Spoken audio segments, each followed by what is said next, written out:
Egberto. Hey, Egberto, welcome to the show. Well, thank you.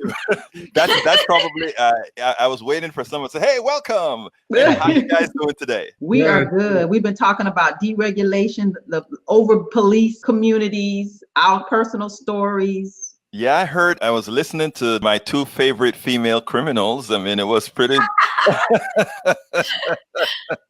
Those were some interesting stories, I tell you. You know, I'm from Central America, Panama. Police officers in our country, what happens is you don't talk back to them or anything because your skull will be cracked. So I came over here with that culture. So I never really got into trouble because if an officer shows up, for me, it was always, yes, sir. What do you need me to do, sir? Can I move my hands, sir? It is sort of culturalized that way. But I tell you something, there is never a time that I see two blue lights behind me that my heart is not in my throat, because I look in the mirror and I know exactly who I am. I'm a professional. I'm a business owner. I'm college educated, all those things. And there's no difference between me and anybody else that looks like me. When we see those two lights, I am just as scared as anybody else. And when I tell people out here that they think I'm overreacting, and I tell them, not really. Put yourself in my shoes and put yourself in Philando Castile's shoes and all the other shoes. And I am no different than those other guys. Egberto, it's helpful that you acknowledge that, because oftentimes we have people who should be acknowledging it and they don't. They actually counter it, and then they're taken on a platform to say, "Oh, no, this is not real. What people are talking about is not real." So that's a small amount of people that this is happening to. So thank you for knowing that, saying it, and putting it out there so it cannot be denied. The most dangerous people, I think, in every movement are the people who look like you, who take up the other side. And we have a lot of those in every single community. And, you know, that's one game that you try to teach people. Look at Candace Owen, right? Candace Owen is the new doll of the white supremacist movement. And I think she kind of looks a little bit more like me than she looks like Princess Di. So it's amazing to me she is that gone. as a black woman, she is that gone. You know what is so sad about that, Tamara? I don't think she is gone. I think she's a businesswoman. And, you know, she has no problem betraying who she is to make a dollar. And it has become very lucrative. Candace was known by nobody. She was a standard conservative black woman. And there's nothing wrong with that. But then she made herself an icon for the white supremacists. And that is where she started making a whole lot of money. And she realized that it was a gold mine, and she kept on running with it. And it's unfortunate because it's dangerous. That level of propaganda is dangerous. It's insightful. And for you to call her a doll, that was very nice. In other words, like token, apologist, you know, the person who stood on the plantations watching the people in the fields, making sure they didn't run away. What are they called? Yes, you're right. I'm trying to be nice. The house, you know what? You don't have to be nice. Hashtag nice for what? Nice for what? Anyhow, how you guys are doing today? We're good. What's going on the national front? Like, bring us up to speed. We have a whole lot of Democrats running right now. And what I see is a grand plan. I call it the Hillarization of Biden. In other words, what we're looking for now, or what we're seeing people do, is try to make that attempt to make Biden inevitable. First of all, I see Biden as yesterday. Unfortunately, in as much as I'm a Sanders supporter, because I'm a very loyal kind of person, I'm hoping others do the job for me so that I can jump on the Elizabeth Warren bandwagon.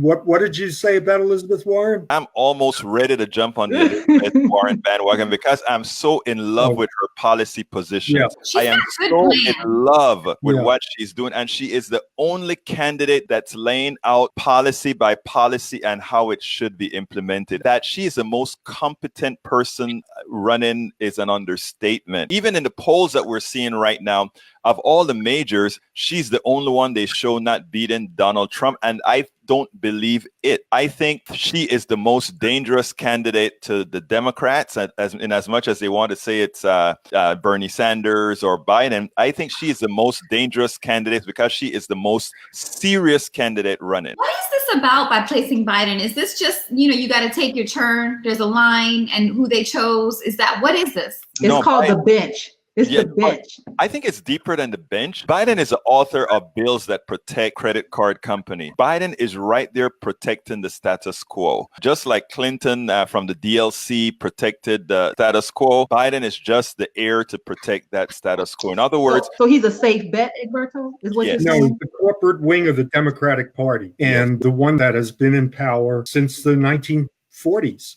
right. So really, the Democrats that are for the Cold War, that the buildup of the defense industry, protecting Wall Street, minimum regulation they're not deregulators. They're part of the people who've enabled, and Denise is right, he was co-author of the crime bill that accelerated mass incarceration. And this whole idea that he's going to appeal to what they call the white working class is the selling point that is going to, as if the white working class has different interests than the black working class. Thank you. In a lot of ways, what Biden represents is maintaining the separate and unequal relationship between people of color, working class, and the so-called whites. So David, stay there with that point, because what I'm thinking with Biden is that they believe that those white voters are more predictable voters versus the black voters who right now, particularly with this whole ADOS movement, we might not all vote the same way, but I think they're betting on the fact that those white Trump voters, he can go get those votes. Yeah, he can go in without challenging the white supremacists. That's what they're concerned about. And that's the thing that I think probably the most glaring, but the most prominent flaw of all of the Democratic candidates is that they have not figured out a way to both win over white working class voters and at the same time challenge white supremacy. David, I want to jump in there because that's a very important statement that you made there, but I don't think it's solely the Democrats' fault. I think it's the fault of the corporate media. It is like, if we take a look at what Elizabeth Warren is doing and the policies that she's coming out with, right? As a stereotypical white working class should love Elizabeth Warren because she is going to take them out of the morass that they are in right now. But the way it is being showed or placed by the mainstream media would prefer talking about her and her origins as opposed to what she's proposing. And as long as we have a mainstream media doing that, that is where we're going to be. That is why, again, anytime I come onto your show or any other show, Tamara, I make sure to say that is why we are so important, because these other people are not going to get the kind of traction that they deserve unless the people who are reading through the tea leaves are there to go out there and tell the real American people, white working class, black working class, to just put it bluntly, the working class, what it is that these people really stand for. And Biden is really for the white working class a clear and present danger.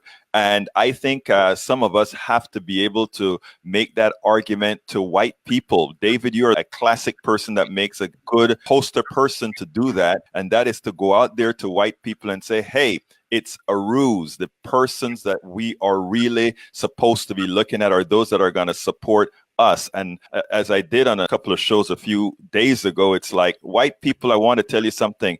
I am your ally, actually.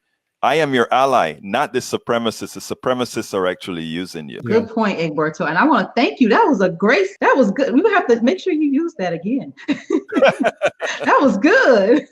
Well, thank you, Egberto. We always appreciate you coming in, giving us a national political update. You can find Egberto Willies every single day right here on Facebook, YouTube, Periscope, Instagram, Twitter. That man is everywhere, giving you a national perspective on politics. And we are everywhere. We are everywhere. Politics done right. Thank you, Egberto. Y'all have a wonderful day and keep up the great work. Bye-bye. Thank you.